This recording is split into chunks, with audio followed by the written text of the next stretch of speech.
Is it hard to understand?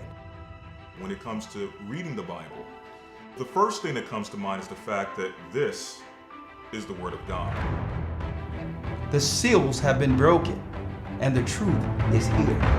And when we go throughout the scriptures, when we go throughout extra biblical records, we find that the language that God employed, that He used to create the heavens and the earth, was the Hebrew language.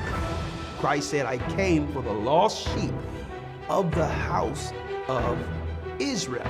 But yet no one, no religious leader, no religious church out there anywhere can now identify the 12 tribes of Israel. Can we?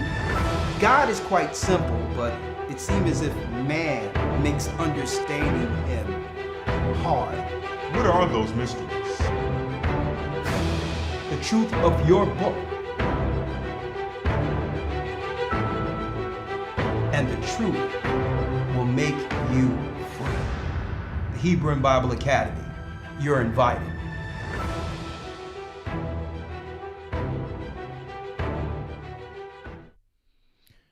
Hello, everybody. How are you guys doing out there today? Shalom, shalom, however you want to say it. How you guys doing today? I'm Elder Rawchaa, and we are live on G.O.C.C. Media. It's Tuesday night, and it's good to see everybody out there, right? So today, we're going to be continuing the conversation about the garden, about agriculture, about husbandry, putting your hand to the plow. Why? Because we are living in these times. It's not time to it's not time to continue to talk about things that don't matter. It's time to use wisdom, which will be the stability of our times. Instead of acting like we know something because we have Instagram or YouTube at bay. Now, how about let's really understand what we're doing while you have the time to get the blessing? Because when we're not able to teach you guys or be on here, we don't want to be asking questions later that we could have learned right now. We could just be putting our hand to the plow because we went through this part of it. So, hey, be grateful and thankful that you have all of the elders coming on every day of the week to make sure that we're feeding the flock on all different levels. Yes, I can be talking about war. Yes, I can be talking about all of the big boogeyman things that's going on, all of the negativity online and, you know what I mean, on Instagram, are people fighting? And yes, I can talk about these things, but guess what? And that's what our people care. We just want to talk about vanity and run the mischief, right?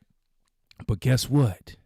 More important than that is our soul and food to be able to keep our temple on point to house this soul. Nobody give a damn about what nobody's talking about. That's vanity or a waste of time when you don't have nothing to eat. When you're talking about, hey, you have an operation that you have to do because of your health. So this is the true love of a shepherd, to make sure that his sheep are going to flourish, that they're going to get good pasture. All right? Because let me tell you, like I said, you don't want to be asking some of the basic questions at the last minute. What is a weed? What does a weed do? No, we already passed that. All right, let's get in line and get this harvest. Or you could be sitting in the corner starving. Okay?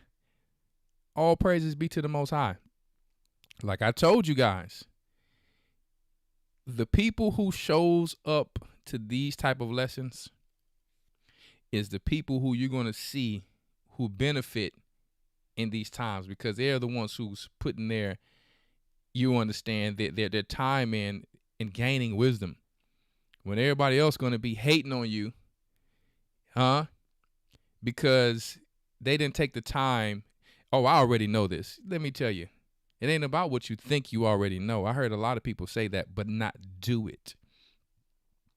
You think because you watching a YouTuber, all YouTubers don't even eat from their garden. They just doing it for views. They just doing it for views. So today, once again, we're going to talk about how you can have a pretty garden. You can have a nice looking garden, but that does not mean it's very nutritious.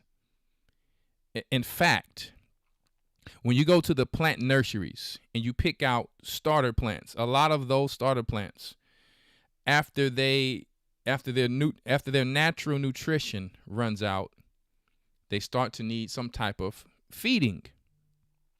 And the commercial box stores are getting these plants because, let me tell you, I actually have a landscaping license. A lot of you don't know that.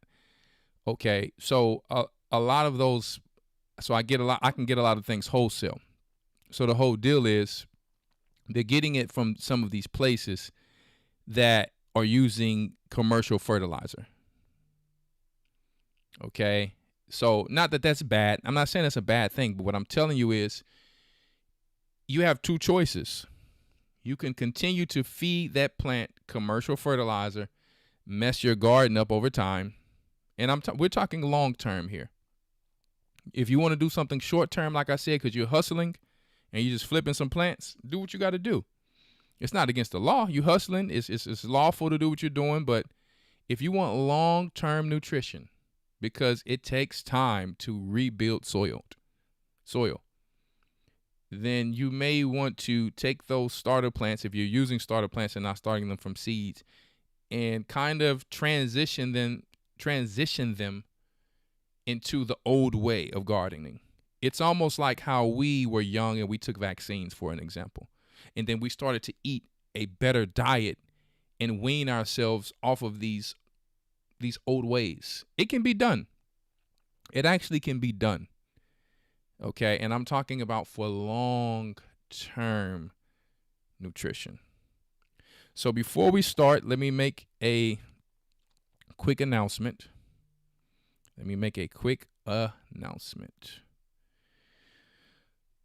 We do have, for those of you who are probably new to this channel, okay, let me tell you when our teachings are. Tuesday night, okay. Let me start with Tuesday. Tuesday night, you will be on G.O.C.C. Media here with us on our page, G.O.C.C. Media. That's all you have to type in the search bar to get here. Then tomorrow night, we have our main channel, which is A Gathering 144. Okay, that's our main channel, where our main elder and pastor comes on from Philadelphia and teaches like no one can. Okay, so I'm going to tell you, hey, we started this church with a small amount of people, and the word of the Most High is all we had to be in obedience with and teach it, prophesy to the wind, and we're worldwide now by the grace of the Most High God. Then you have Thursday, okay? You have a deacon from New York, okay? Deacon Hazak. All right, right back on G.O.C.C. Media. Then Friday, we come back on our main channel, A Gathering 144, with one of the elders, okay? And then they sometimes transition into Patreon, okay? You can get the Patreon membership that helps support our work, to help to continue to help our sheep flourish. So sometimes it will be Elder Rawchaa, sometimes it will be Elder Lawya, and later that night, sometime Elder Rawchaa comes on, okay, on G.O.C.C. Media. And sometime if he's teaching a deep lesson, more than likely he's going to be going to rumble.com. So, and rumble.com allows it where you can actually, rumble.com, that's the colloidal gold copper. You know what I mean? That's what that is. If you want to know what it is, that's that colloidal gold and that colloidal copper from LionsHomestead.com. Not for human consumption, but I'm consuming it. You know what I'm talking about? For those that have ears, let them hear. But anyway, on rumble.com, where he can teach things that more freely with freedom of speech, the true freedom of speech for right now. So you go to rumble.com, and he's talking about coming out of Babylon, which he's done a great job for many years. All right, that's my brother who I started with, Elder Rawchaa, out there in Texas. All right, so we were the two young pioneers in Texas under Elder Rawchaa. Okay, still here today, bringing up these churches. All praises be to the Most High. Saturday, you go back to A Gathering 144, okay, for our main Sabbath lesson, because God said he rested on the seventh day. The seventh day is the actual Sabbath on Saturday. Then on Sunday, as you see here, we have our Hebrew and Bible Academy, is why I have it pulled up, okay? And this is a 3-month online course, okay? And it is $50 a month. Okay, let me just get straight to that. It helps to support the work and the expenses and all of the things that goes into it, the administration and everything, okay? It already started, obviously, but they have powerful lessons that they teach, because you'll have to go through our treasure chests on our main channel, A Gathering 144, and get powerful old lessons like a lot of us came in the truth with, like 12 tribes lost and found. The true name of the Most High. Man, there's so many lessons, you understand, but this is up-to-date lessons, and they always change and they get updated through the Spirit of the Most High, however they lead the elders, when it comes to powerful prophecy, powerful breakdowns, genealogies of, you understand, all the nations in the Bible, where they were, who they are today, what they're doing now, all of that. If you want to know what every nation is in the Bible, we can tell you on historytimes.org if you join. Okay, and you want to join. Trust me, you don't want to miss out. Okay, for example, this theme here is uncovering the past, the Bible's history and chronology. These lessons here are the fall and rise of Israel. We're not talking about the people that live in Israel now, because there's a prophecy about them. That's why you want to get in it. These are two different types of people. Some people calling themselves Jews and are not. Okay, so we can teach you what that is. Okay, and then you have some actual bloodline Jews. Can all nations be saved? Of course. Let's just put that out there. We are not racist, just for telling you what the Bible says. Precept upon precept, line upon line, here a little, there a little. The truth is just the truth. It's nothing personal. Okay? So you must believe on the Bible as it is written. So this is where we teach you all of these things when you come in here. The lost books of the Bible, because there are some extra biblical texts. Okay? A historical background of the Gospels. Because people put out there things like, oh, the Bible was written by a white man. Well, hey, let me tell you something. That's a total lie, first off. But if we were in captivity, if the Israelites went into captivity, you would have some scribes and people translating things. But it still will be controlled by the Most High.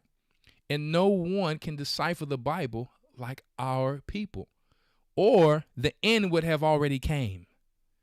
People have been preaching the same gospel of Jesus, and hey, they just like Moses, when he came to deliver the Israelites, he gave them the true name of the Most High God, Ahaya, Ashur, Ahaya, or I am that I am. We teach you all of these things, and guess what?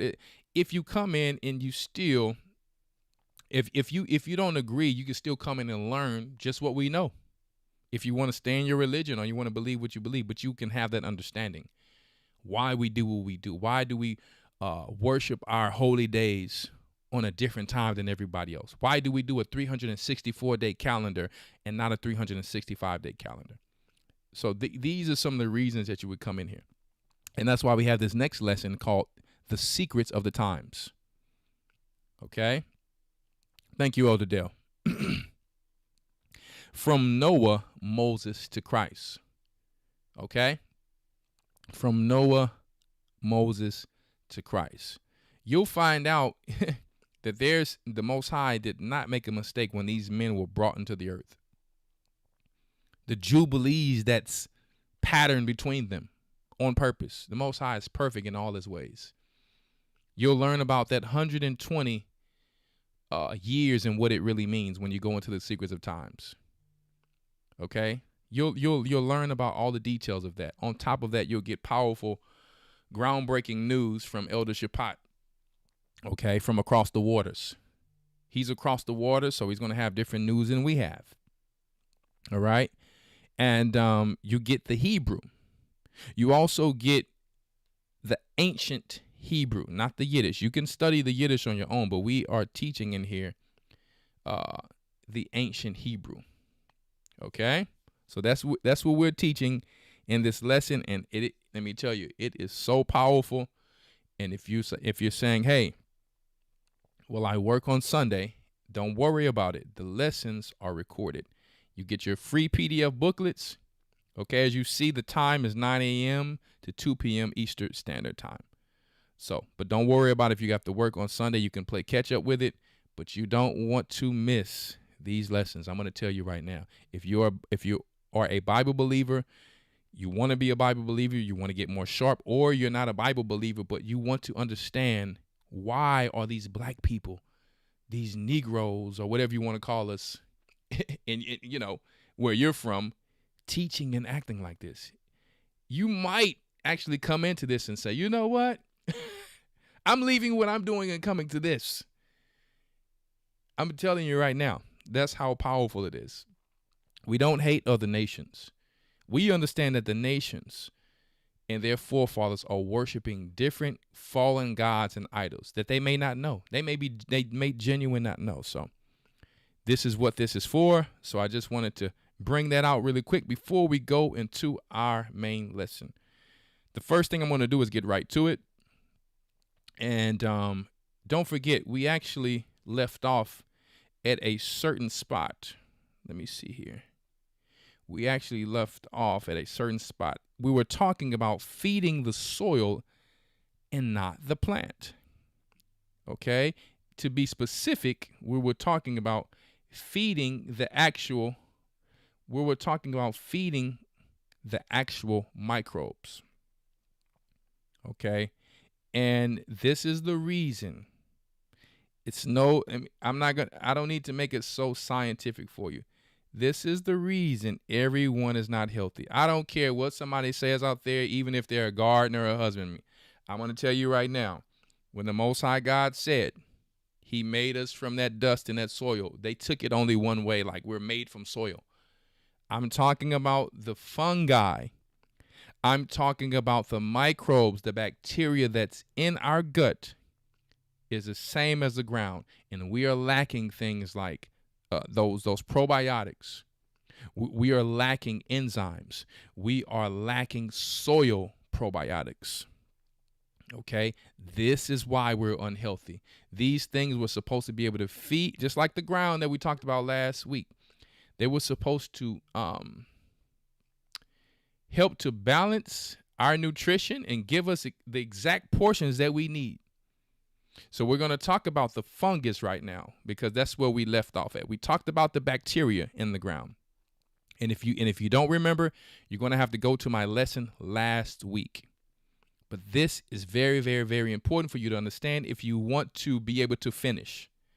If you think you know it all, this is not the place for you. I'm sorry. I don't care how good your garden is. If you think you know it all, this is not the place for you. We will never know it all. They have not even... The people who have more time to research, they have all the technology and the tools to do the research. They don't know it all. So how could you know it all? Okay.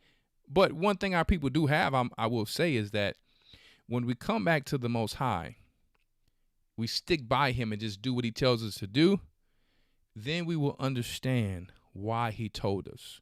Hindsight is 20/20. Okay.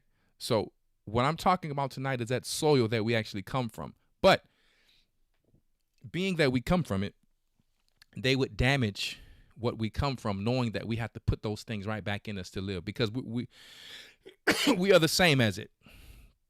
We are the same as that soil. But if our gut represents what's inside of our gut represents have so many similarities of that soil, but that soil is damaged, and if that soil is not fed to feed what we're putting in that ground, what we're sowing in that ground, we won't be healthy. Now, that's why you can eat sprouts and things like that, because they already have certain nutrition before you sow them in the ground. But they will need more nutrition as they transition and grow. But if that's not in the ground, or if it is in the ground, but the bacteria and the fungi are not in a unison or united operating system when it comes to function to get that to that plant, it just won't work.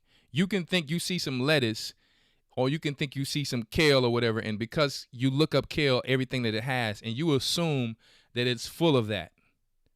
That's not the truth. It's just not the truth. If that ground is not prepped right and have not sat for a certain time where that ecosystem is you understand, working correctly, unfortunately, you can have high nitrogen fertilizer put in around that plant, and that plant can come up just as green, but that does not mean that that plant has everything that you need. How do I know? Why do you think I'm drinking copper? And I'm telling you, yes, I got some colloidal gold in here because it makes one's brain very sharp. And way more. I sleep so amazing. But the whole deal is,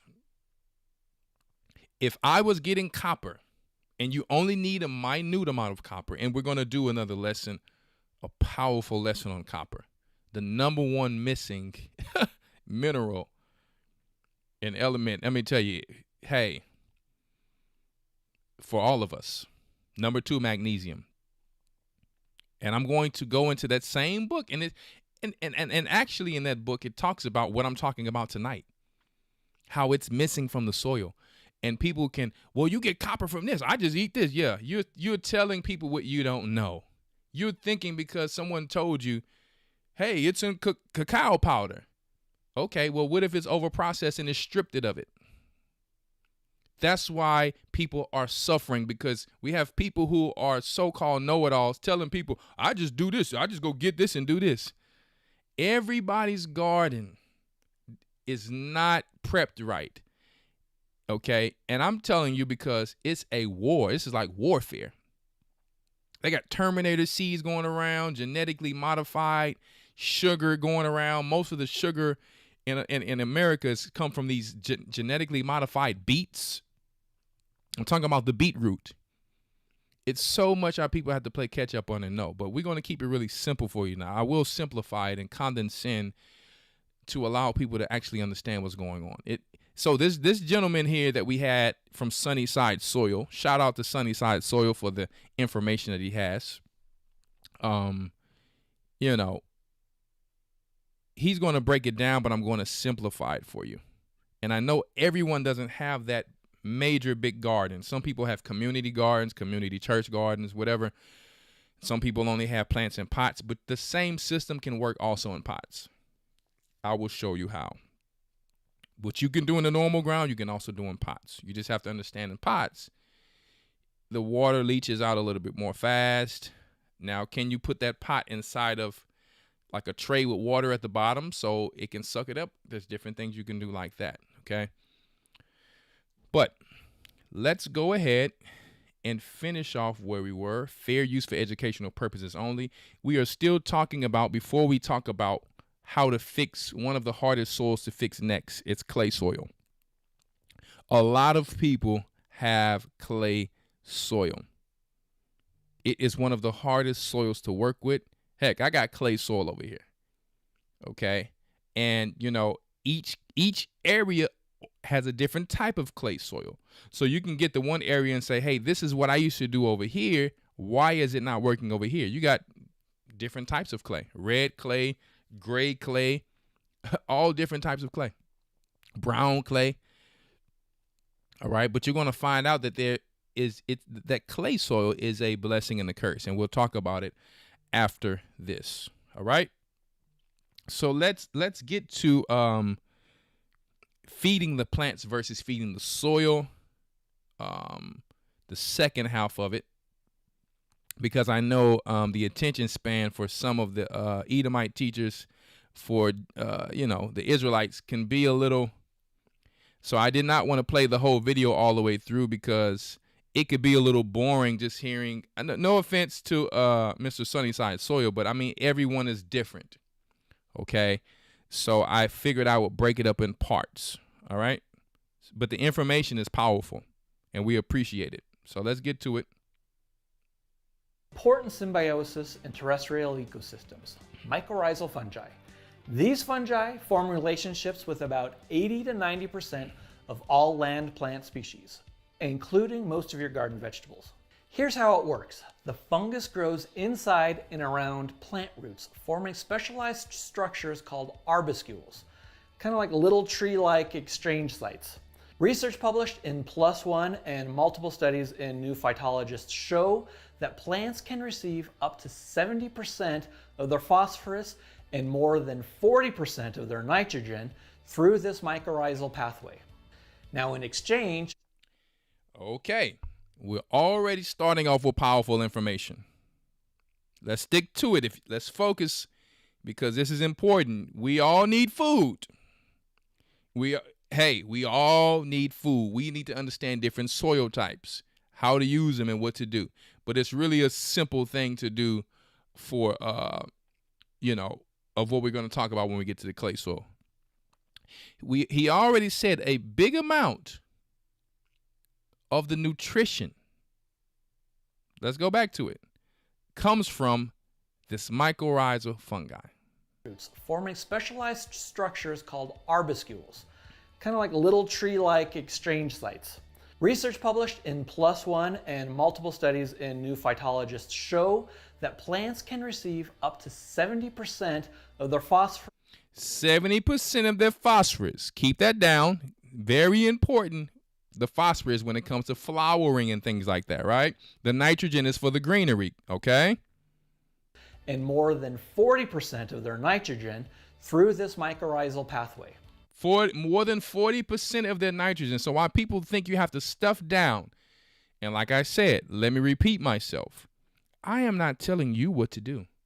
I am telling you the way the Bible did husbandry, through using regenerative farming, recycling what the animals spit out, right? 40% of nitrogen from this mycorrhizal.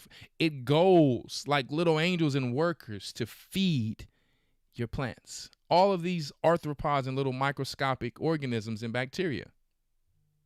Now, in exchange, plants allocate 20 to 40% of their photosynthetically produced carbons to feed this fungus.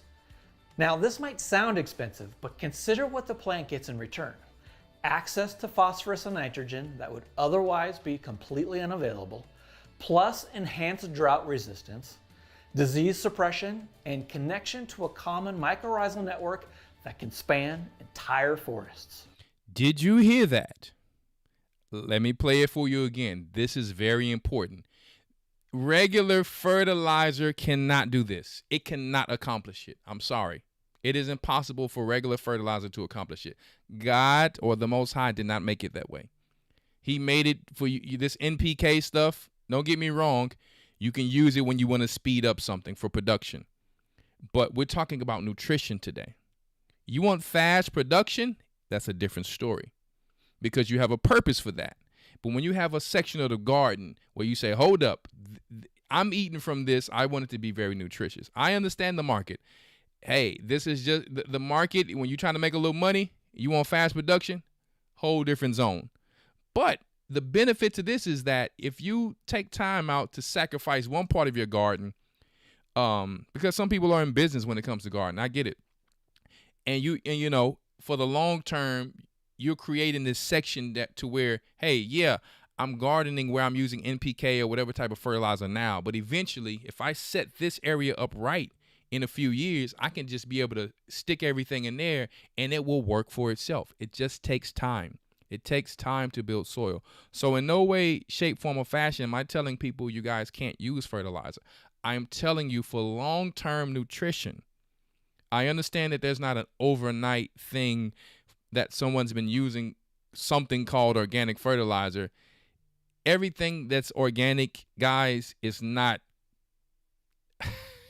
I'm not going to say it's not organic, but the way that they label it doesn't mean that it's what we're talking about here. Okay? Some people have found ways to kind of make mycorrhizal fungi and certain fertilizers to go in the garden. But to be honest, those are very rare, and some of the really good ones can be expensive when you have everything that your animal is already giving you. Okay? If you don't have the animals, you have to have a bartering system. I mean, cows and you know, and livestock spit out dung and you know, so much. I mean, guys, it shouldn't be overly expensive for you to get such things. Now, when you want some nice grass-fed stuff without them eating glyphosate, hay, and stuff like that, you may pay a little bit more, because I don't want glyphosate in my garden, because it will ruin your garden over time. Okay? So the main thing is, keeping the soil good. It's going to be very nutritious for your animals and their guts and their rumens. And then when these things come into you, now you see why the Most High said to do everything a certain way. So that's what we're talking about tonight. Okay? It actually makes them drought resistant, cold resistant, disease resistant when you garden this way. The other things is not the same. It's no different than taking a steroid. A person can have a perfect looking body, okay? But guess what? That does not mean that they have nutrition in their body. Steroids, you barely have to do anything. You got to go lift weights and do something, but your abs were already starting to harden, and all of these things, your muscles will already start to harden just from taking steroids. So don't believe it. All these 90% of these steroid people on social media, man, you need to do it like this. You don't need to do it like nothing. Hey, he took steroids to become like that. I know, because I've been bodybuilding for years, and I work around steroid users, owners of gyms and all that for years, overseas and here. They taking so much stuff. They look healthy, but that doesn't mean they're healthy. A lot of them die from heart attacks over time. A lot of them die from heart attacks. So it's no different than a plant. It can look healthy from pumping NPK in it over and over and over. But that doesn't mean that the plant has nutrition when you eat it. So let's go here. According to recent research from the University of Florida IFAS extension, mycorrhizal fungi also secretes glomalin, a glue-like compound that binds soil particles into aggregates, literally building soil structure while extracting nutrients. And these are just the major players. There are also predatory nematodes that eat other nematodes, microarthropods, earthworms that process organic matter and stimulate microbial activity, and countless other organisms that, well, we're still discovering. Research in Frontiers in Microbiology found that these organisms don't work in isolation. They form complex co-occurrence networks where bacterial and fungal diversity interacts synergistically to enhance nutrient cycling. The complexities of— What is he saying? He's saying all of these different diverse organisms, these different creepy crawlers and things like that, all of these things that the Most High created work in tandem to actually create our nutrition. This is how it goes. It's a perfect system that they have not even finished researching. Okay? It would have just been us just following what the Most High said, but I'm not saying that's our fault. You have high production commercial farmings to feed all of these people. I get it. But there's some things that we can take in our own hands if we want top nutrition. Okay? Networks is directly linked to your soil health. So now that you know the players, let's talk about how this underground economy actually functions. Enter the rhizosphere, the narrow region of soil directly around roots. It's where the magic happens. According to Soil Biology Primer, this zone is teeming with bacteria that is feeding on sloughed off plant cells and the proteins and sugars released by the roots. Bacterial populations here can be 10 to 100 times higher than in bulk soil. The plant is not just a passive participant. It's actively managing this ecosystem through root exudates. Those are carbon-rich compounds that I mentioned earlier. Research shows plants produce exudates strategically, releasing specific compounds to attract specific microorganisms depending on what nutrients the plant actually needs. Do you hear that? I'm stopping so I can break it down for those, who may not understand what he's saying. The plant shoots out roots to let the whole ecosystem underground know what nutrients it needs, what microorganisms it needs. When you have certain weeds are telling you what type of soil you have. If you have sludgy soil, which is has too much water, not good enough drainage, you'll see, certain ragweeds. You'll see dandelion in certain areas. You understand all of these different weeds. It's not just about what they do for you. It's also telling you what type of soil you have and what you need to do to fix your soil. And we're going to talk about that next after this. Here's something crucial that most gardeners don't know. You never notice when you see very watery areas, that have a lot of moisture, that they only grow certain types of grasses, certain types of weeds. Yeah. So let me tell you, the ground speaks to itself. Sunflowers, for example, sunflowers also take toxins from the soil. So that's why sunflowers will grow.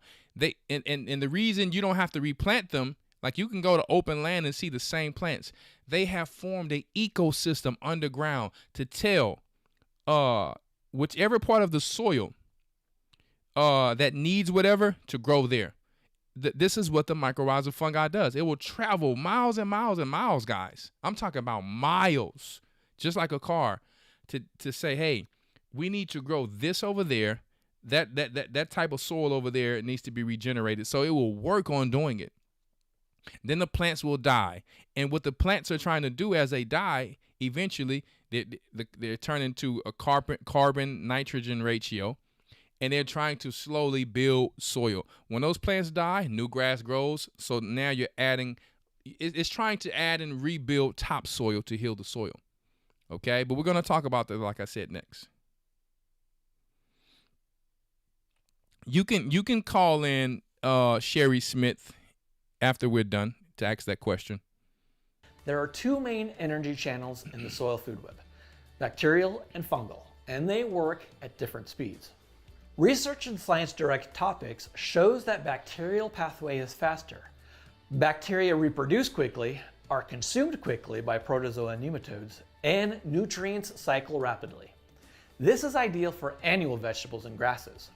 The fungal pathway is slower but more stable. Fungal hyphae can remain intact for soil for hundreds of years, according to the Soil Food Web School. This pathway stores more carbon, builds stable soil structure, and is dominant in perennial systems like forests and orchards. Now, most agricultural soils are bacterial dominated due to tillage, which disrupts fungal networks. But research published in Environmental Science and Technology. So it's not always about only having bacteria. You also want to have the fungal part. The fungal part needs to feed on things like leaves, carbon like wood chips and things like that. So when they have so much tilling, the fungal network is not the best. You might have some bacteria in there, but you want both fungi and you want, a good bacteria. You want worms, you want all, like I said, the microorganisms and all of these things there. Okay, you want both so that the minerals and the nutrition can come up in a balanced manner. And that's why they actually have to sell fungi like a supplement now so you can actually come back and inoculate your soil with it again. Those that balance systems with both pathways support the highest nutrient cycling rates. So let me walk you through what happens when you add organic matter to soil with an active food web. Within the first week or two, bacteria colonize fresh organic matter, multiplying rapidly as they consume simple sugars and carbohydrates.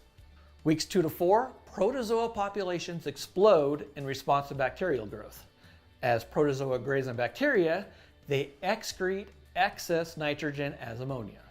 Weeks 4 to 8, fungi begin breaking down more complex compounds, cellulose. As the plant is giving sugar, it's helping to feed the soil organisms. They, in return, are eating, you understand, whatever they need to eat, from tall, big to small. They are, letting out nitrogen as ammonia, which is going to feed those plants. Okay. And high nitrogen plants also equates to protein. Things like clover, things like comfrey. There's so many high nitrogen plants, alfalfa, things like that. Okay. So the underground, everything's working cohesively. Okay. Lignin, tough plant materials. Studies show fungi. Hey, Farrah Reed, we've already taught that last week. Okay, so you might just want, if you're coming on here to teach, no disrespect, but we already taught that last week. Okay, but thank you for your help. I appreciate it.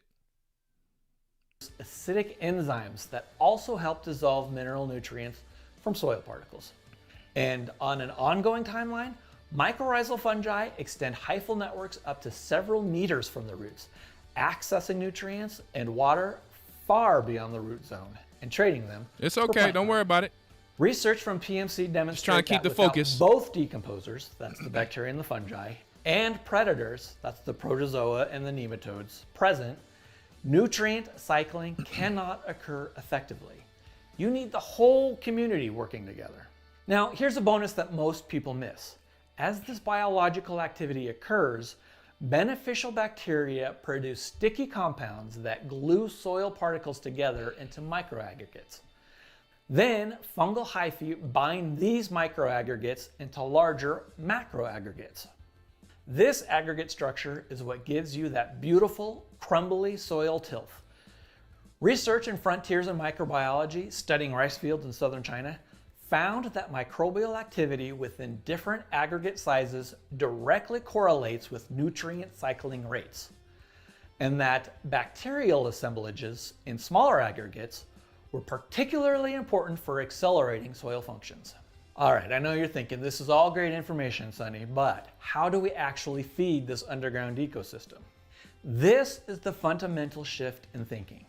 Instead of asking, what nutrients does my tomato plant need? Come on. Ask, what do the organisms need that will feed my tomato plant? Did you hear that? Instead of seeing what do tomatoes like, what do the organisms like that are going to feed the tomato? Because they're going to feed the tomato in a balanced ratio. They're going to feed, don't worry about it, Farrah Reed. It's okay. It's okay. I'm just saying, sometimes people come on here, they mean well, but we got one teacher on here. But if you want to ever call in for a comment, it's all good. But if you didn't know, we have taught that already, so it's all good. Don't even worry about it. I just want to keep the focus sometimes in the chat. I don't mind y'all chatting though. But yes, we want to feed the actual soil. If you feed the soil organisms, they are going to feed the plants in a balanced ratio. Okay, it's almost like, for example, if you're taking, for example, I'm drinking copper here. Too much zinc, too much vitamin C drunken with this, it's going to imbalance or take away another nutrient. Too much vitamin D, if I don't have magnesium, it won't balance it off. Too much magnesium, if I don't have vitamin D, it won't balance magnesium off. Right? You will have total imbalances. And this is why There's just weights and just measures even underground in the soil networks. It's that serious. It's not just throwing a seed in the ground. It comes up and you thinking you have nutrition. That's why people are still lacking. They're thinking they could put a seed in the ground. The seed grows to a sprout. The sprout has some of the most nutrition to start it off and to help it transition to a good start. After that, it's going to depend on soil health to heal you. That's what healthy means. Thy is for you, means you, and heal. That's where the word comes from. Heal thee or heal you. That's what healthy means, to heal you. If the soil is not healthy, how can it heal you? Anyone can. Let me tell y'all something. You can put a seed in sand. Sand does not have nutrients like that. It really doesn't have nutrients like that. It barely has any nutrients. It's just a good base, like cocoa cure, to actually be able to grow seedlings. So just because something comes out doesn't mean it has nutrients. Now, all of them have nutrients when they sprout already. That's just normal. But what I'm saying, after that, you'll start to see your plant start to turn yellow, start to become very leggy if it does not get enough vitamin D from the sun. You ever seen your plants when you do seedlings and then it will come out too leggy because they don't have enough direct sun? So that's what's happening to us as organisms. Big organisms the Most High made, the image of the Most High. Listen, we don't get enough sun, bones get weak from lack of vitamin D. Lack of magnesium, lack of calcium. All of the minerals help with the bones. Boron, all of these different things. All of these things help with bones. So why not just, as we're going back into this phase of gardening, do it the right way? What if the box stores are closed and you can't go get fertilizer? You're going to cry and say, I don't have any fertilizer. What am I going to do? No. You start to build certain areas of gardening now. Let those animals do what they need to do. Even you can put a pen around a certain area that's going to be a garden. Keep them there for 3 to 6 months, a year, whatever you want to do. You know what I mean? You got hay that's going to spread. It's going to start to turn that soil into something. Okay, so we'll talk about that next, but this is more important than you think. People think as they walking around living that it's all good. Let me tell you, when you're going to depend on nutrition, when we can't get certain supplements and certain things anymore, you're going to realize what I'm saying was that important. You talking about I got some kale over here. Your kale don't even have everything it needs. Huh? So listen, we should be able to get everything from food and not supplement, but that's not the way the world works anymore. So right now we have the benefit to supplement and get what we need. But when we have to depend on gardens, if you think you can just put a seed in the ground and you got some terrible soil, or your soil does have nutrition, but you don't know how to unlock it, you're going to be in some serious trouble because disease will start to prosper again. Don't think just because you're eating from the ground, disease can't come. Well, because you're looking at a plant that you think has something, no different than how we eat in the stores. You're thinking it has something. These are a bunch of people that's coming on thinking they have knowledge, know-it-alls and all that. And let me tell you, they going to get you killed. They have you eating all of this stuff and you still are malnutritioned. Okay, so if you're going to eat something, let it be worth your body time, your energy, your money's time. Okay, so it's another thing when it comes to, for example, let me tell you how the body works. Okay, for my studies, we have iron where we go to the doctor that they check our blood for iron. Iron is not only in the blood, guys. The body's storing iron and other minerals and things like that as well. So when you're going to the doctor, they're only checking the blood. So many people are anemic because, yeah, you need vitamin C for iron, but why are people anemic if they're getting vitamin C? Because they don't have the number one mineral that's supposed to be in the ground, which is copper. And copper unlocks your energy and your iron. You see that? No different than in the ground. The fungi, the bacteria unlock certain nutrition that's locked in the ground that can't even come out unless they're functioning cohesively to get it to the plant. So you think if you thought you could just dig some soil, you don't really know what you're doing, and it's all good. It's not a blame. I'm just here tonight to educate you, to show you, hey, it's more important than you think of the way we used to garden in the past. Way more important why people live longer. The bacteria and the fungi prevent disease.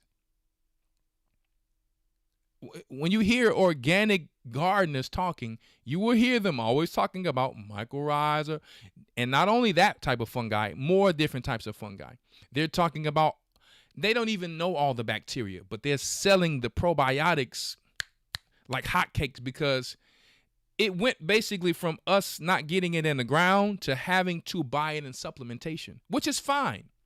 But the reason why I'm making this, like, I'm raising a flag on it today, is because this is all we will have. You will not have key supplements anymore. You would not have key supplements if things is shut down or we got to be on the low. We will have community gardens and bartering systems. Okay? And these type of gardens take a few years to actually see nutrition. That's why I really need to watch Back to Eating Gardening with y'all as well, for those of you who haven't seen it, because it takes some time to build these type of gardens. It's not going to be done in a year or two. I'm just telling you the truth. These type of gardens take minimum 2 to 4 years, depending on how much you dump into these areas. Okay? So it's like the flour. Some people think, well, I make my own bread. And we all started off this way. I make my own bread. That bread is going to be better than store-bought bread. It will, but it does lack nutrition still. It still lacks nutrition. It's just not going to get you as sick because you're now making it at home. Can you add nutrition in it? Yeah, I used to add moringa powder. I used to add different things in there, but it's no different than what they're doing. They're supplementing the nutrition in the bread. So eventually, if you fresh mill your flour, you can have all of the nutrients when you're fresh milling it. But like I said, everyone's not there yet. People have to start with their schedules, their time. Everyone's doing a lot in the best they can. But at least we're having this information we can jot down, and we can say, hey, I got this information. This is how we start. This is what we prepare. The way we prepare, whatever the case may be, this is how we plan it out. So let's continue really quick, and then we're going to jump to the next section. He has a lot of valuable information, guys. I would subscribe to his channel. He's not just a YouTuber who's trying to get some views. He's going to actually explain to you. Now, maybe you got to watch some of his things in parts because it goes really a lot into detail, but, very beneficial for you. The answer is organic matter, and not all organic matter is created equal. Finished compost provides a diversity of food sources. Fast reproducing bacteria will attack simple compounds while fungi work on the complex materials. Research shows that quality compost can contain billions of beneficial organisms per gram. But here's the key. It needs to be finished compost. Hot, unfinished compost is still going through rapid bacterial decomposition. Now, that's fine for soil building, but for nutrient cycling, you want that stable, complex, organic matter that feeds the whole food web. Cover crop residues, grass clippings, crop trimmings, these are all bacterial rocket fuel. High in nitrogen, easily decomposable, they'll trigger rapid bacterial growth followed by protozoan and nematode blooms. Studies on nitrogen mineralization show that adding fresh, high nitrogen plant material can increase nitrogen availability by 25% or more when nematode communities are present to recycle it. Now, worm castings deserve a special mention here, and not just because that's what I happen to. Yes, live, laugh, loveness. Yes, I have a whole show I did on this. Yes, I'm going to do another show on the bread. Because people make nice, beautiful bread, but the whole truth and nothing but the truth is, when you grind your wheat fresh, you have all of the vitamins and minerals except for 4. That's why they called it daily bread in the past. Okay? Because earthworms process organic matter through their gut, where it's inoculated with beneficial bacteria and mixed with minerals from soil particles. The result is material that's immediately available to plants and seeded with beneficial biology. Science direct research shows earthworms favor bacterial-dominated energy channels, accelerating nutrient cycling. Their burrowing also creates channels that increase oxygen levels, and beneficial organisms thrive in oxygen-rich environments while many pathogens are suppressed. Mulch. Surface mulch feeds. So when you have the perfect soil structure, and it may not look to you like some clean, fancy stuff, but it's killing pathogens and all that. When these heavy metals that people are now putting like metal detectors in the sky, you know, to see if there's heavy metals in the sky, which they're going off and all that. But if you have this on top of your garden is covered, okay, with proper compost, with thousands upon thousands, millions of, right, bacteria and fungi networks, it can actually eat the heavy metal. It can actually eat the heavy metals before they get to your root system. This is something that will fight for you. It's like your plant's little defense mechanism from all pathogens. And I don't care if chemtrails are coming on your plant. If you got this going on, it's going to fight for it. And that's why they try to push modern day farming, knowing that when they're spraying these things in the sky, your garden can't fend for itself. It's no different than you having dry skin. You're not putting things on your skin that feeds your skin, right? What's going to happen is you're going to be open to these things that's coming out of the sky, right? You need to feed your skin, feed your lactobacillus and beneficial organisms on your skin. You probably don't think you have any, but you do. We have more microorganisms. We are made up more of bacteria than anything. So if we know we're made up of more bacteria than anything, why are we not feeding the soil the same thing if that's where we come from? If we come from the soil, we would have the same thing. And we do. It's proven. Fungal pathways primarily. As fungi break down woody materials, they sequester carbon for the long term and create stable soil structures. Research shows fungal-dominated soils are particularly effective at suppressing weeds because the acidic enzymes fungi produce inhibit weed seed germination. Once you've built up that soil biology, don't destroy it. Research consistently shows that tillage is devastating to fungal networks and soil structure. Come on, what? Tillage is devastating. Tillage is devastating to fungal networks. Doesn't mean you're not going to be a great gardener and not be able to grow food. But I'm telling you, we're talking about two different areas right now. We're talking about nutrition and we're talking about growing food. You got to pick which one you want to do. I'm not going to say anybody can grow food because that's just not true. But you can be very good at growing food, but not very good at growing food with nutrition. It's two different things. So we have to say, hey, you know what? We're lacking in a lot of areas with health. Long term, if things shut down, okay, I'm growing food over here because, hey, we just need the production fast here. But over here, I really want to start something that I know in a few years, this thing is going to be off the chain. And believe it or not, you can let the other area, as you're planting this, start to play catch up. Okay? Because it's like peeling your skin back. If you have an open sore, usually what do? We cover it back so it does not get infected. We clean it and we cover it. And what happens? The microorganisms on our skin and our immune system goes to work. The gut function the gut is the immune system. It must be functioning correctly to send whatever nutrition to this area to heal, guys. It's the same way as the soil. So listen, you don't want to have too much of anything either. So that's why, like if you have too much fungus in your body, you're going to have candida issues, maybe bad breath, maybe you understand reproduction, private area issues, sometimes itching from because of fungi also eats heavy metals in the body. If you have a lot of heavy metals in your body, your candida fungus can grow. That's why the gut is so important. That's why I keep telling you better start jumping.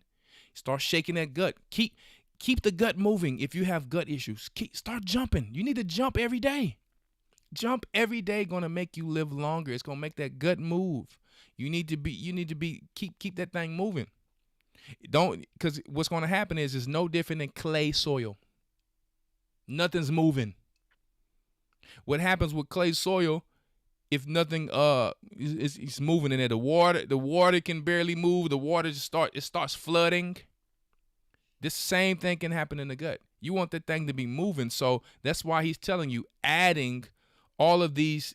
Do you know what type of soil cow dung makes? It's all light. Goat, manure, all of these livestock, any livestock you have, it's light. And then when you add leaves to it, wood chips, all of it's light. It makes the perfect soil. Tell me the Most High is not perfect. Tell me the Most High is not perfect. And that's why it says, hey, you got to have fiber in your gut. You got to have all these different balanced things to make sure that you are going regular and doing what you need to do. I promise you, most of you have gained weight. Most of you are not in shape because you stopped jumping. Because you stopped doing plyo. Plyo means getting off the ground. Most of you, if you don't jump, it's proven. If you are not jumping, you can walk all you want to. Walking only burns calories. Building muscle,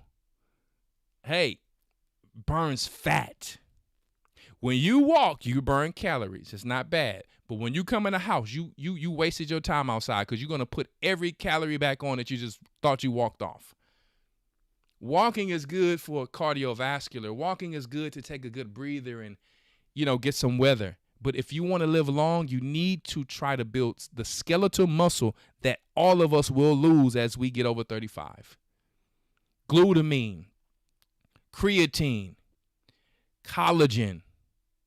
You need to be eating more protein than you have now than before to keep your immune system on point, your hormones on point. If you lack protein, your hormones are imbalanced. So this is the relationship with the soil in our body. We just think we could just keep it basic, and that's cool. But, it's still, you need to have some knowledge within that basic environment. We can't just be living in hope. There's some things that teachers are going to come and give you to be successful with. After I get off of this show, I'm going to jump again. I jump twice a day, no matter how much in shape I am. You want to tell your body, I'm going to keep telling y'all, that you want those bones to be dense, that you want to continue to live, that there's going to be, you're going to need to be able to cut corners, and you need to be doing things that you understand. I'm not telling you I'll be young again, but what I'm saying is you got to tell your body you want to live. If you don't jump, your body's going to start telling you this person will not jump again. So whatever they were using to jump before, we don't need that no more. So when you stop doing certain things, right, you're going to be the only person to tell other people, oh, you look good for your age. No, you should be looking good for your age. You can look good for your age too. So wherever you are right now, it's okay. Start somewhere. Start exercising. Start slowly jumping. Your ankle's probably going to get tight. I got me a foot rocker. I bought me a little foot rocker because I tore my Achilles a few years back, and it takes sometimes a long time to get it back to where it was before, right? And that's what stopped me from jumping. Believe it or not, I could eat whatever I want and keep six-pack. After that happened, me having to be on crutches and things like that was not easy to keep that six-pack anymore. Metabolism slowed down, showing you what? When you're not jumping, when you're not doing certain things anymore, I used to play basketball, all that before, it's not going to be as easy. Okay? And as a man, you don't want to start to look, like you got too much estrogen in you. So we got to work at that. Okay? Let's go. How much copper? Well, research says high levels is 6 to 10 milligrams. Low levels is 1 to 4. But personally, I deal with a bioavailable version of colloidal copper. There's bioavailable versions that you can take, in pills and stuff too. But I think this is one of the best bioavailable versions yet, because that's why I'm drinking it now. Right. You till, you sever fungal hyphae, you disrupt aggregate structure, you expose organic matter to rapid oxidation, and you kill oxidation. When you have, for example, in the body, let's relate it to the body again. Through research, iron is in a lot of people's body, but no copper is. So I have the iron fish so that we can constantly get iron, especially for people who don't eat meat, because you still want to get iron in. But the problem is, when you don't have copper, you have too much iron. The iron will oxidize and rust in your body. That's a lot of people's issues. Blood pressure issues, heart issues, failure issues, all because you lack copper. The doctor will tell you, oh, it's this, it's that. You need to get on this type of medication. They didn't ask you, are you taking copper? One of the number one elements that you need to be taking in the world? Are you taking magnesium? If they don't ask you this, and they go straight to a medication, you let me tell you, something is not right. So that's where you need to say, okay, well, hold up. Before I even go to the doctor, let me make sure I get these things in my. If this is number one, and don't listen to people who tell you, you can get it in this food and it has it in this. The food don't have nutrition right now. It's getting us by. If you're not getting it from a certain place, hey, I've been blessed to see my animals' nutrition, and when it comes to my freezer, it's a big difference. I can tell when I eat another burger if this is a real meat, really good taken care of cow. I can tell the difference. Okay, a lot of the food does not have the nutrition, or I would have not had pain in my elbow for a year eating everything that was supposed to contain copper, knowing that we only need a small amount of copper. You mean to tell me all of these doctors and influencers online telling you, oh, you can eat it in this, get it in that. Well, if I was getting it, I shouldn't have had this pain, because as soon as I started to supplement with it, that's when my pain went away. That's when my energy got better. That's when my sleep got better. That's when I'm ready to wake up at 4 a.m. with top of the line energy.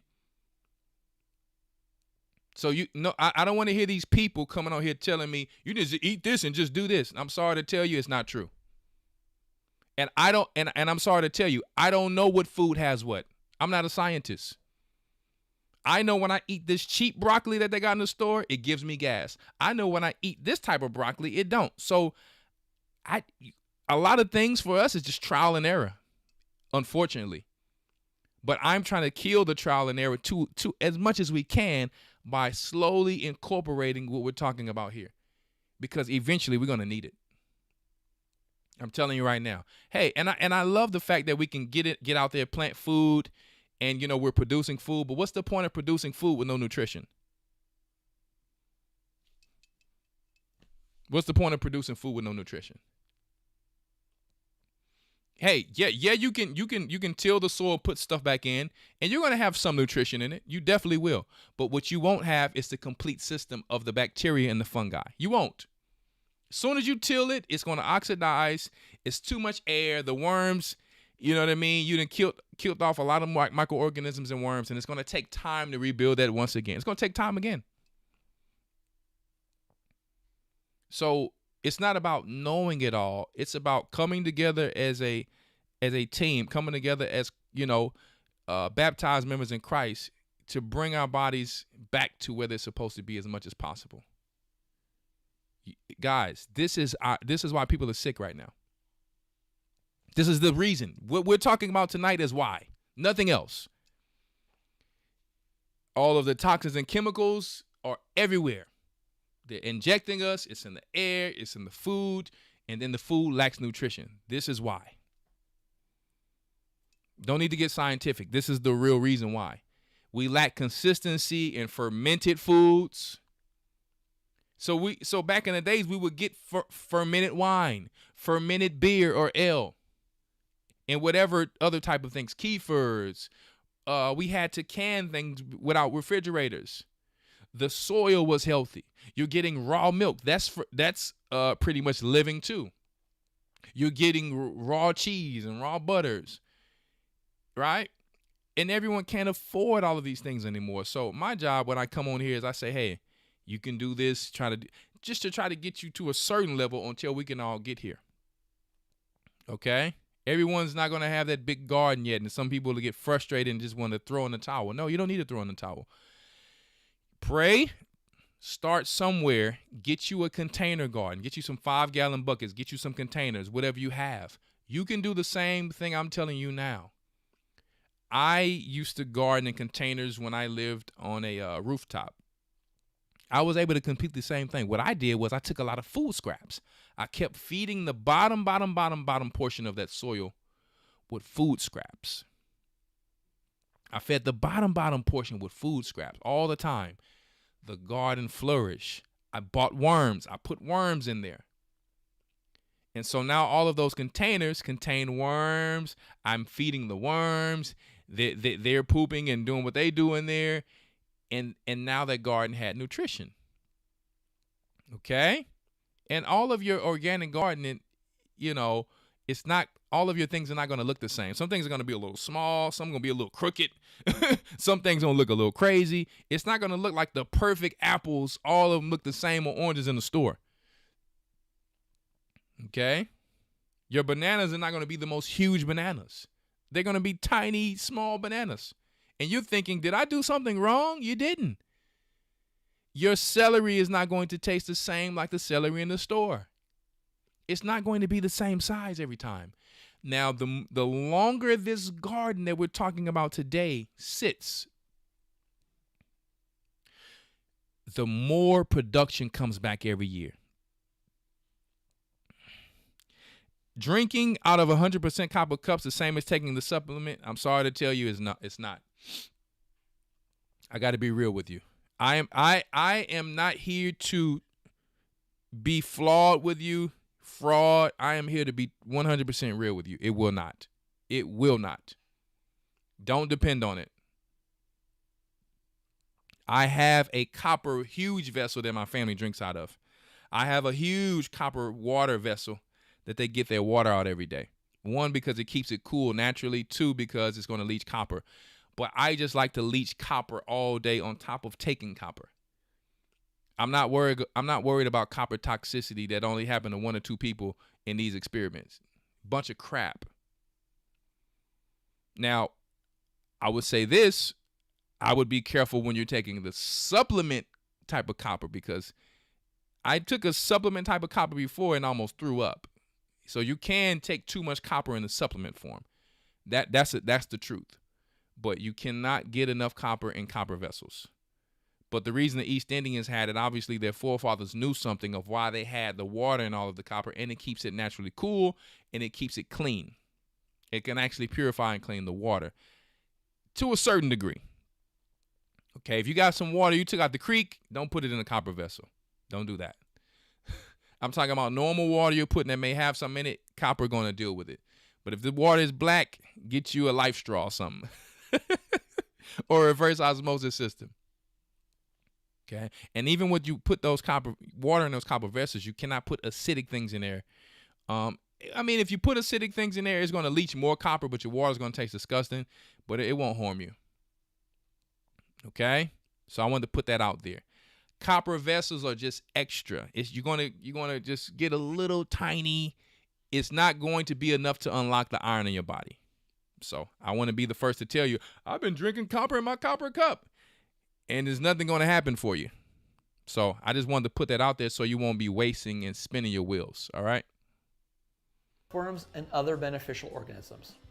Studies comparing tilled versus no-till systems show dramatic differences in mycorrhizal culture. Dramatic differences if anybody thought it was just a bunch of fluff.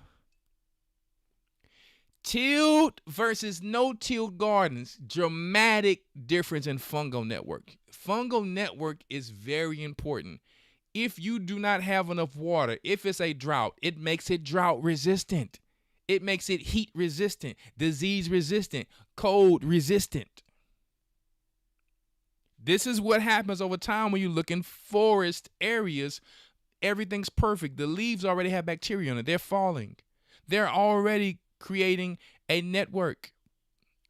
Study Korean natural farming. You'll see what I'm talking about. You're able to take dirt from under a tree or leaves, bring it to your area from a powerful forest. That forest was disease resistant, drought resistant, whatever resistant. You put that in your soil and manipulate it, it turns your whole land to the same bulletproof system. You got to have a little time on your hands and you got to put the work in for certain, but it will work. I'm telling you the truth. Okay? It's a dramatic difference. And soil organic carbon levels. Now this one's critical. Remember that plants are pumping 30 to 40% of their photosynthetic carbon into the soil to feed the food web. No living roots, no food for the biology. This is why cover cropping is so powerful. Winter cover crops keep the biological pump running even when you're not growing food crops. Research shows that continuous living roots maintain higher microbial biomass and diversity. Now, if you have a continual living roots are communicating to keep the system going. So when people plant cover crops, it's communicating to the bacteria and fungi to keep the system going. And then when it's time to replant, I mean, you can use things like a broad fork and things like that to do a little tiny opening to loose the soil. Nothing wrong with that. But if you're over-tilling that soil, it's all good. You can do what you want to do. But I'm talking about if you want to keep your fungi. I'm not telling you you're doing something wrong. See, don't mistake what I'm saying.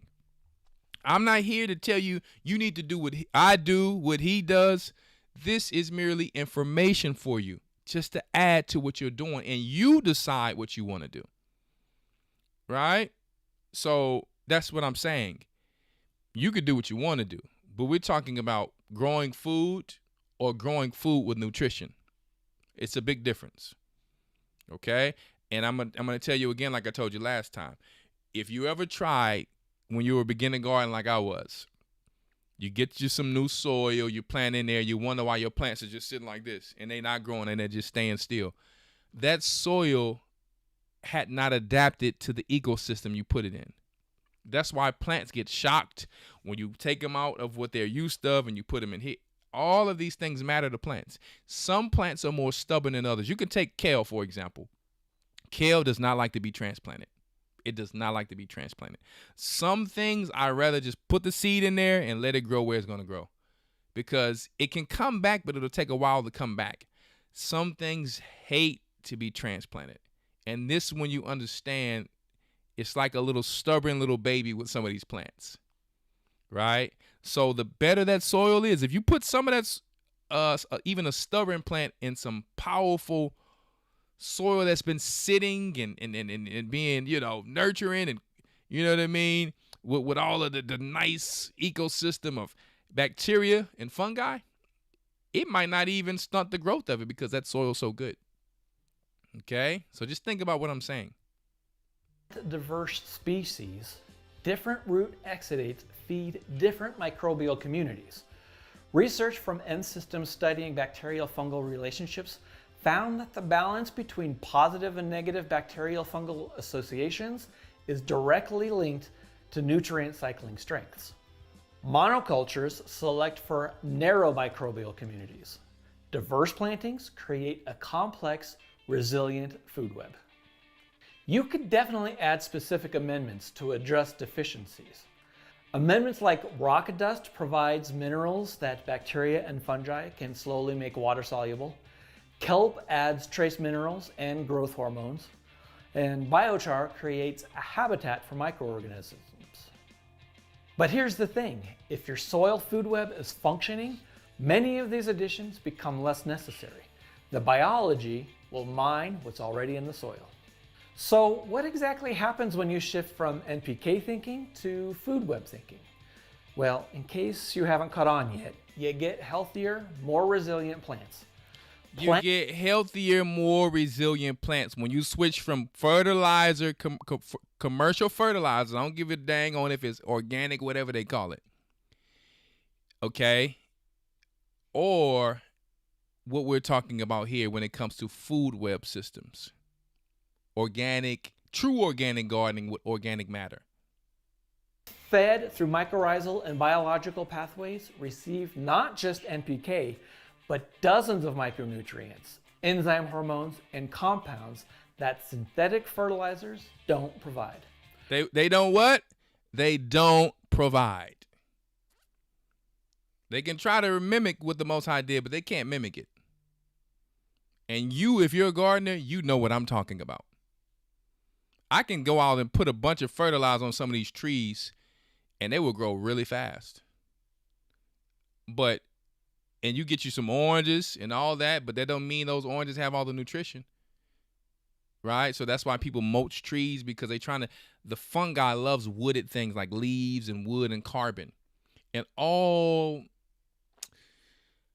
compost, I'm not going to say compost, all things that break down are not created equal. If you just go get you some wood shavings, not wood shavings, some little pine wood shavings that you use for rabbits and stuff like that, and just keep laying that down, that may not have all of the nutrition you actually need. Okay, so you just got to have a little diverse thing going. I love wood chips. I love leaves. I love all of my, hay and bedding from the animals. This creates a really good thing here, right? Research shows that mycorrhizal plants have dramatically improved stress tolerance. They can handle drought better. They resist disease more effectively. And they grow more robust root systems. So if you practice this and they ain't got no rain, ain't got no water, guess what? You have created a bulletproof system that will feed you anyway. Just like when you got little, I always like to do experiments when I garden. I like to let certain areas grow wild because it's going to create a whole new system, right, that I know is going to create even if the gardens that I'm dealing with fail. And that outlasts it because you're barely touching it. And I'm sure some of you have done this out there. And unlike synthetic fertilizers that can leach away with the first heavy rain, nutrients cycled through the food web are held in living biomass until they're needed. Studies show that this dramatically reduces... Man, I'm going to tell you, man. When you garden this way, he's telling you it's held in the living biomass until it's needed. This is certain things like in our body, held in our bones, our fat, all that until we actually need these vitamins and these minerals in our liver and things like that, right? So we come from something the Most High called soil. So we really need to get that soil back healthy so it can heal us. Don't forget. Healthy means heal you, heal you, okay? Nutrient loss to groundwater. That aggregate formation that I mentioned, it translates to... Shalom, Elder. Which copper is safe to drink? Because I put some copper pebbles in water and copper pebbles? I don't know what no copper pebbles is. I'm drinking colloidal copper. I don't know what copper pebbles is. I'm sorry. I don't know what that is. I'm drinking colloidal copper. Okay, if you want colloidal copper, I said go to LionsHomestead.com. All right, but it's not for human consumption. It's for human consumption. I got my magnesium powder in there, and then we good. Water infiltration, improved drainage in clay soils, better water retention in sandy soils, and reduced compaction.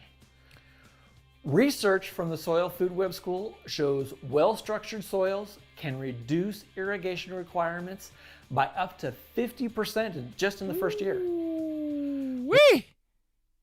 If you got drought going on, but your garden is done in this manner, you don't really barely have to water it.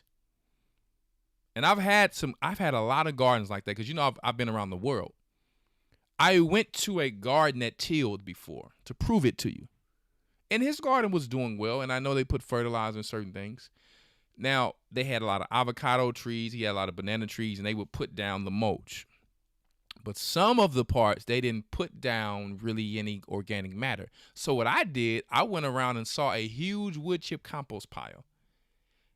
That compost pile had been sitting there for years, and I said, hey, can I take some of this stuff? I went to load my brother Malak's truck up, and he seen me bringing bags and tubs of it where this was an actual farm where they actually sold avocados, bananas to the stores.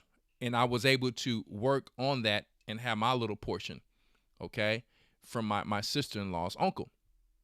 So I would take all of that compost and I will put it on those mounds he had. Because, you first you till it and you create that mound or whatever, right? And I put all of that all the way down each row. And I did it by hand. It was labor intensive. But I knew if I do this, I'm going to create a fungal network. And boy, did I have kale on kale on kale. I had hundreds of kale. Kale that I had planted when we stayed in this apartment. And then I ran out of room, then I took it to the roof.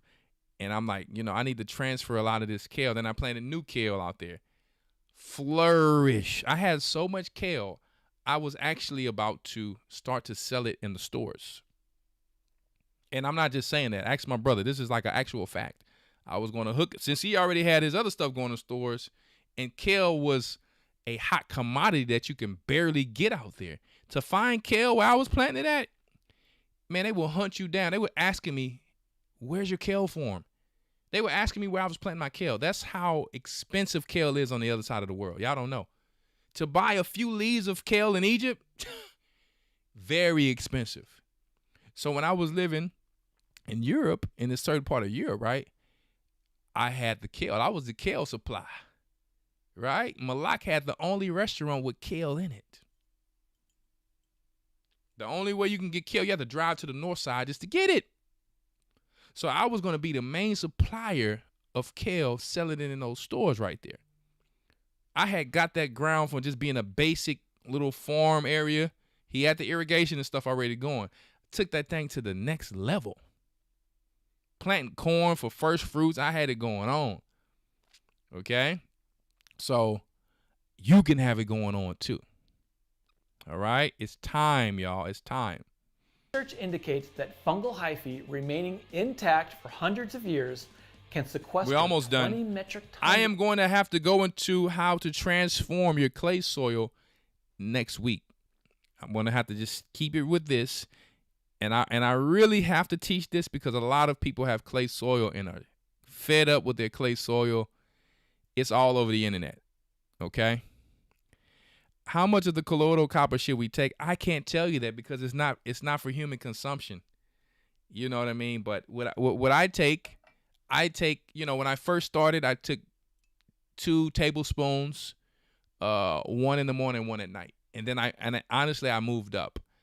Now I'm not going to lie to you. I'm probably about, half a cup a day now. So I take it, but it's not for human consumption, but I take it. That's all I can say. I can't put things out there on that type of site. It's not like my key supplement site. I have to be careful what I say. People, and I get it, my people. Y'all got to understand business. People want you to tell them something, but when something happens, and then even if nothing gonna happen, they need somebody to blame. But I'm sorry. I'm drinking what I say. Everything on that site I take and I deal with. I'm gonna put it like that. Okay? The only thing on that site I don't take internally is the boric acid. The boric acid is like, for other things, suppositories and other things that you guys know about when it comes to UTIs and things like that. That's the only thing on there I don't take. All right? So, yeah. For those who have ears, let them hear. Carbon per hectare. But I can't, if I want to keep, helping my people, I can't just get in trouble, or y'all not going to be able to get these things that I know what I'm putting in it. I take colloidal copper, gold, and silver morning and night. Okay? That's what I do. All right. And I have my magnesium powder at night, and I have my magnesium glycinate from Key in the morning. So I take about no less than 500 milligrams of magnesium a day on top of getting it from the food. That's the number 2 missing mineral in the world. A lot of you think you having issues, but you don't have magnesium and copper. You don't have iodine. Some of my number 1 sellers, vitamin D3 plus K2, magnesium, iodine. I sell out of iodine all the time. When I say sell out, I keep it, but it just go copper. Copper is going out every day, like Lion's Brew tea. Shout out to all my Lion's Brew tea family, by the way. People going to the bathroom now. People releasing all type of wiggly worms and all. Let me tell you, it's serious out here. It's serious. You talking about the work of the Lord. Christ said we shall do greater works. That means we was going to be doing works in all forms of fashion all over the place, because there's going to be just so many people doing the same work as he did. Praise the Lord. His name is Ahia. Per year in some systems. You're not just growing food here. You're actually fighting climate change. Once established, you're not just growing what? Huh? You think I was playing around with y'all? You told you're not just growing no food.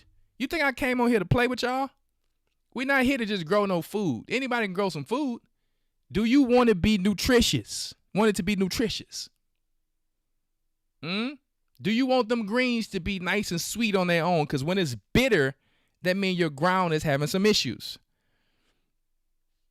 So we need to start getting, soil tests done, see what's going on. But even if you don't want to do all that, it's okay. We're going to tell you what to do next week so you can make sure you're on point in your containers and in the ground. All right? Now, you can feed some NPK to your normal trees, but I mean, normal trees in the forest, they don't even have all that. They got leaves.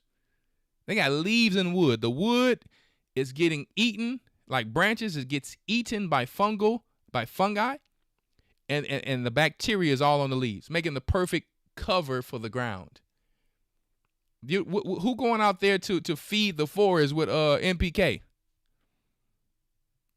The birds is pooping, the animals is pooping, everything is regenerating and feeding the soil. Dead animals. The soil food web is self-sustaining. You're adding organic material that you can often produce yourself or source locally, not purchasing synthetic fertilizers shipped from who knows where across the world. And here's something studies are increasingly validating: nutrient density. Plants grown in biologically active soils absorb a more complete spectrum of nutrients. And yes, you can taste the difference. They absorb a more complete complexity of nutrition when you have the right soil. You can't just tell somebody you got the right soil just because you think it's the right soil. No, it takes building time for this soil. It takes building time. If you're not putting organic matter in the soil, because when you put that NPK and that nitrogen stuff, stuff washes away and it actually destroys the environment, believe it or not. It does. If you have to do it, I get it. Okay? I've done it before. But I'm going to tell you, if you're going to buy some fertilizer, get you some MicroLife. If you're like, Elder, I still got to buy the fertilizer, get you some MicroLife. That's just one example. They actually have what we're talking about all in their fertilizer. Everybody who says they have that don't have it. It's some of these things say they have it. It's a lie. You have to know people who live by what they say. Okay? And remember, the fungi is going to let off certain acids. Why?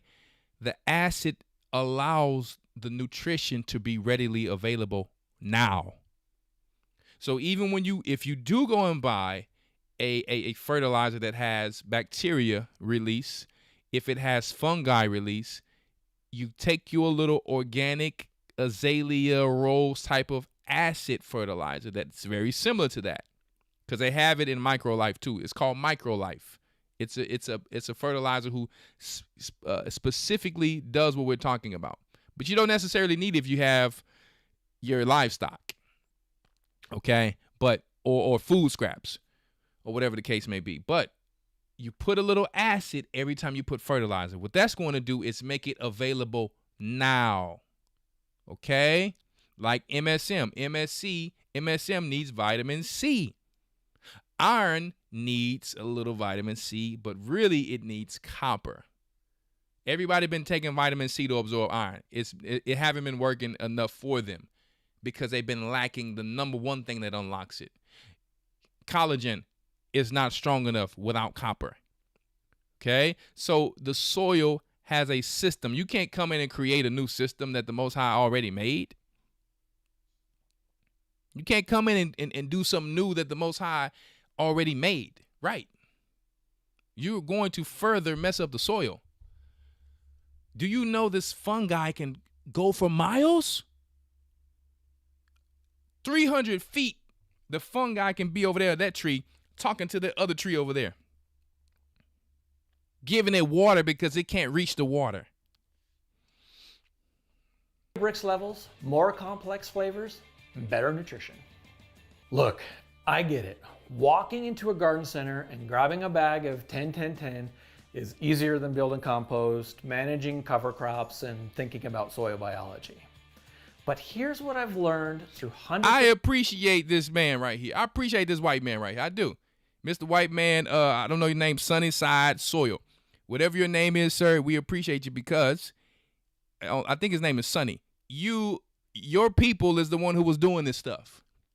And you are coming back, giving us the game on how to not do it. That's why we appreciate you. Sometimes white people got to check the other white people, and I really appreciate that because see how we checking our people? I like when some of them check their people. And he's giving us wisdom, knowledge, and understanding because he knows what his people did, and now he's giving us the wisdom, right, through the Most High to help us come out of this stuff. So I really appreciate that. Conversations with gardeners who have made this shift. Once you see your soil as a living ecosystem rather than an inert growing medium, everything changes. Your garden becomes more than a place you extract food from. It becomes a partnership with billions of organisms that have been perfecting nutrient cycling since before dinosaurs walked the earth.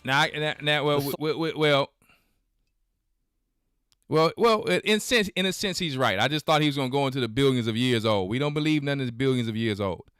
But he's right in a sense. Before the Nephilim creation and all of the craziness happened, this was already functioning the way the Most High intended. I thought he would throw that billions and millions of years old. I'm like, nah, brother. Food web has been feeding plants for 450 million years. Oh, no. It works. Well, listen, you got to eat the meat and spit out the bones. It was only a few bones at the end. So I really appreciate this brother, honestly, because I'm going to tell you, he really dropped it. Okay, he really, really, really dropped it. Now, I'm going to allow 5 minutes for the calls, 5 to 10 minutes for the calls if you want to call in. If not, I have meetings and stuff tomorrow, so I'm going to get off of here. You understand, and go do what I need to do. But the new call-in number is going to be 512-915-7135. All right.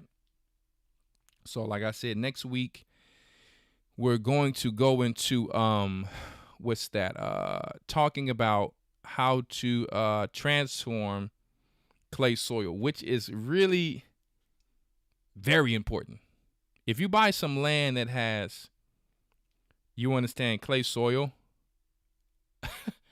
you just be feeling like you just want to give up and don't want to do them. But don't worry about it. It's a way around it. And you'll realize that you have one of the best soils if you can actually learn how to add to it, okay? So, yeah. But like I said, that's the call-in number. If I don't get a call, it's all good. It's late. And I just want to drop this on you guys today. And don't forget, take your time. It's not an overnight thing. Don't feel bad. Don't feel like you've done something wrong. Just because a message is coming out a certain way, don't feel like you've done something wrong or you need to throw it all out. No. You start where you are and you think about it, you pray, and you see where you want to start. Okay? And, you know, maybe I'll open up the calls next week to help you guys, you know, to tell you where to start. And maybe other gardeners who are already doing this and understand this can also help you if they call in. So you have great gardeners out there, and you got a lot of great gardeners. I mean, I don't have to tell you guys the beautiful gardeners we have in the church. I'm sure, like I said, a lot of people know how to grow food, but it's different than actually creating a system the Most High set up in the beginning. That's two different things. Growing food and that is two different things, okay? And that's no knock on us for knowing how to grow food and not knowing, because, hey, we were in captivity. We wouldn't have known. We wouldn't have known that we were supposed to do these things and that our health, we would have to pay, you know what I mean? It's like being cheap, buying cheap stuff, and then, you know, think about it. You'll end up paying more for an operation in the hospital. 1 second. We have an 865. One moment. And, maybe I'll open up the calls. All right. Turn me off. Turn me off in the background. You don't mind? Thank you. Hi, Elder Rawchaa. How you doing? Who is this? This is Sherry Smith. How are you? From Knoxville, Tennessee. How you doing, Sherry Smith? I'm doing well. How about you? Man, listen, I can't complain. I'm a warrior. I just handle it and do what I got to do. I'm blessed. Every day I wake up to fight, I'm happy. You know what I mean? I got my family. I got this truth, my people. I'm good. Oh, yes. My husband and I, he's sitting right here with me. We waiting to. Shalom. We're waiting to get in that water. Really? Okay. Yes, we're close to Atlanta body. You gonna listen? We're gonna put you in that water because you know we got 2 mass baptisms coming. So listen. Oh yeah, we ready. Yeah. Our bags are packed. I had a couple of questions right quick. Okay. I was the one that texts in. When you go to the store to buy organic stuff, how do you really know it's organic? Well, what I like to do is I like to actually go to some of these. I'll look on the labels and I'll go to the sites and I'll do the best research I can do on it. It's impossible to buy everything organic. That's one thing. So you may go in there and say, hey, I want some mangoes today. It's not going to say organic on the mangoes. I promise you. It's going to say from Mexico or here and there. And some things you have to understand, they have a shell on it like a watermelon. The sprays are not going to get through that watermelon. Now, if it has a number, so the number 9 is organic, is a number 9 that's organic, and you have number 3, if it starts with number 3 or number 4, that's conventionally grown, but it means it was sprayed. So I still buy some of those things, but I soak them before anything I bring in my house. I soak in I personally soak it in chlorine dioxide. It's like water purification drops. I activate part A, I put part B on top of that, I add some water to that, and then you understand, and then I do that. But some people also soak it in baking soda. It takes away heavy metals and stuff like that. So I always just soak it. Well, that's basically what we do. We bake it. We soak it in baking soda. Okay. Yeah, and I do all of my vegetables that way. But I wanted to ask another question right quick. Mm-hmm. Well, let me get in with it too. Okay, you go ahead, baby. Yeah, how you doing, Elder? How you doing, sir? Hey, I'm about to be 70 June the 20th, and y'all couldn't have came at a better time. Amen. Amen. Christ Church. And I'm listening and I'm learning, and I ain't too old to learn how to put a little strength back in this old body. There you go. Well, I'm gonna tell y'all since y'all is age, what you can do that can really, really help you.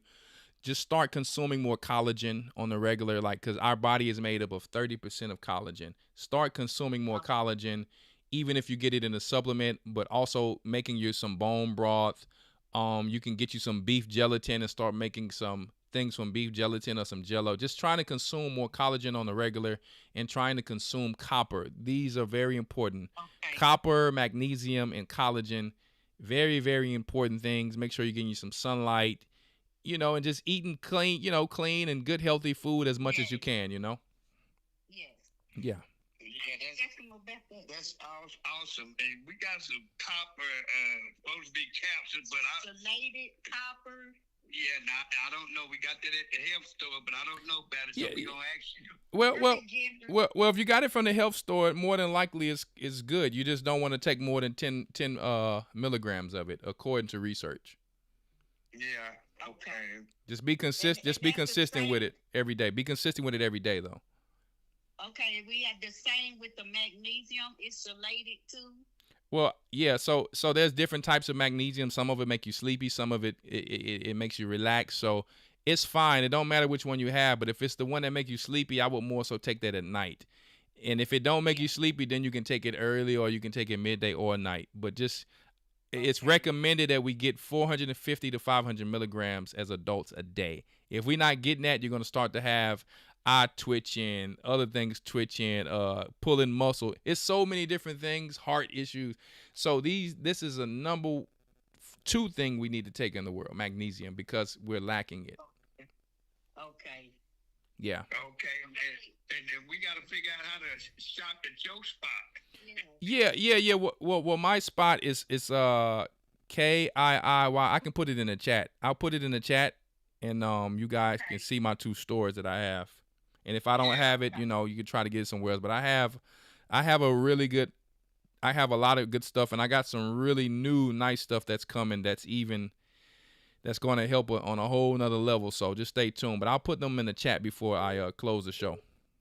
Okay, thank you. Yeah, man, we sure appreciate all y'all elders, man. Y'all do a phenomenal job. I mean, we own every lesson that we can be on by the Most High's will. Yes. Listen, we've already met Bishop Baruch. Yes, ma'am. Good brother. Yes, so, ma'am. Yeah. Yes, ma'am. We've been with you guys since 2018, so it's time for us to, really get in that water and be ready for the Most High. Yes, it is. Yes, it is. And we can't wait to put you in there. Don't worry about it. We got you. Oh, hey, I'm gonna sleep real good tonight just talking to you. Yes, sir. Yes, sir. All praises to the Most High, and I thank y'all for calling in tonight. Okay. All right. Thank you. All right, now, Shalom. Shalom. All right, I think I missed another caller. I'll call her back here. 614 area code. Columbus, Ohio. Shalom.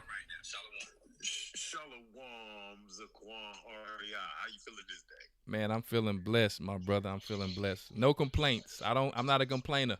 Con. Hey, we don't want to call them serpent songs, okay? Yes, sir. Yeah, what you got for my brother? I got a quick question, family. Okay. I had purchased some iodine off of KIIY. Uh-huh. And I was wondering, I know you can't give a direct. Uh-huh. But I was wondering, how much can one safely consume the iodine? I'm gonna tell you in 2 ways. So there's a book called Iodine Crisis. Also on that site, on my site, we have how to take it. Like it's a section where you can go on there and look, and it says how to take iodine. It gives a lot of information. Okay, so you can go there, and I'll say this: I personally started off with 1 drop every day in like either my tea or my juice or whatever, but I never just put it on my mouth. It'll burn. And I mix it with my water and I take it like that. And then I end up moving up eventually to be honest with you, I moved up to I think 20 to 50 drops. Like not like the whole dropper, like little drops. But yes, sir. I needed that at a certain moment I was healing something, some injury. But then I brought it back down probably to 10 drops, because, after that you can just keep it just normal, unless you're just dealing with a lot of stress, a lot of anxiety, whatever the case may be. It when you read that book, man, it deals with trauma, so many different things. I have so many testimonies on it. Even if people There's testimonies of people having a bump on them. I'm gonna say that. There's different type of bumps, Yes, sir. and they Yes, put that on with something called DMSO with the iodine, and that bump goes all the way down. That stuff is some amazing stuff. You know what I mean? So now I'm gonna also say this: if some people are dealing with hyperthyroidism, that's where they kind of have to get with their doctor to see what's going on with them, because sometimes them taking more iodine can, deal with them in different manners. So some people will say, okay, well, I'm going to try to put it on my skin to see how it affects me instead of taking it because they are dealing with hyperthyroidism.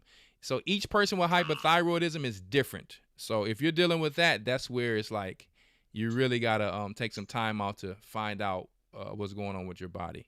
So. Yes, sir. Yes, sir. Well, you already know we stay blessed, no stress.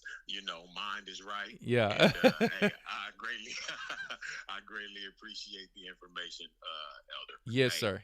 Yes, sir. Thank you for blessing us. Hey, double honors, and you have a great and blessed and restful rest of your evening, sir. Thank you, my brother. God bless you. Now, talk to you soon. God bless you also. Shalom. Shalom. Beautiful, beautiful people, man. Beautiful, beautiful people. All right, man. So we're going to take some more calls next week. I really appreciate you guys, taking the time to learn this tonight. And, man, we're going to bring it again really next week to show you how to transfer some of that clay soil. And I probably, hopefully, if I have time, will even give you some examples myself of how to do it, if I have time. So, but either way, we're going to show you how to do this. We want you to know how to do this, not depending on a system. And we're going to need each other to be able to do this together, okay?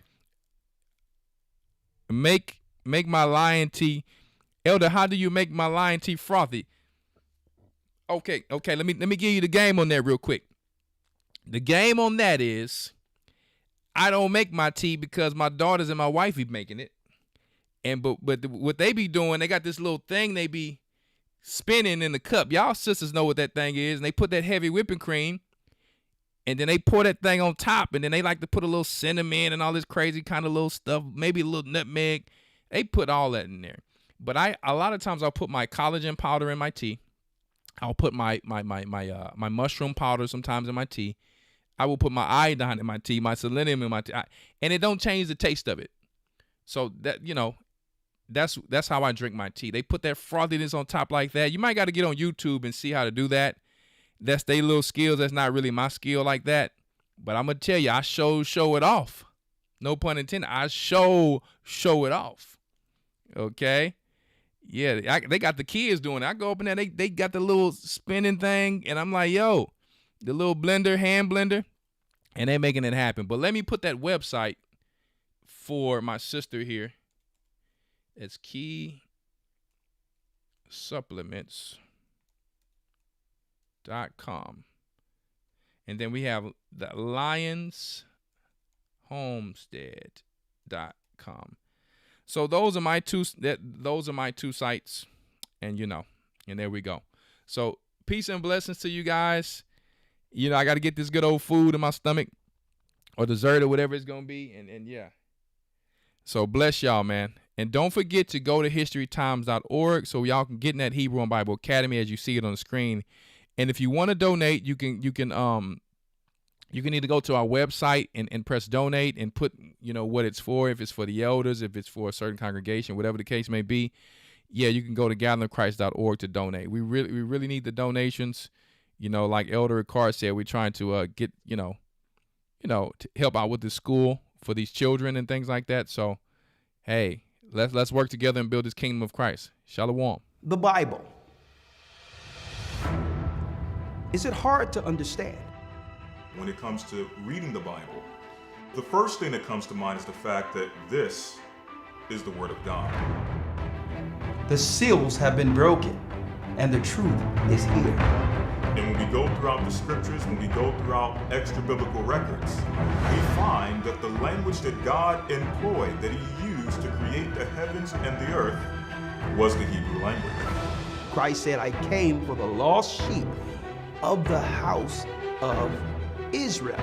But yet no one, no religious leader, no religious church out there anywhere can now identify the 12 tribes of Israel.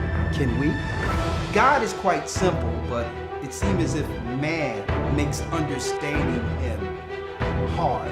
What are those mysteries? The truth of your book and the truth will make you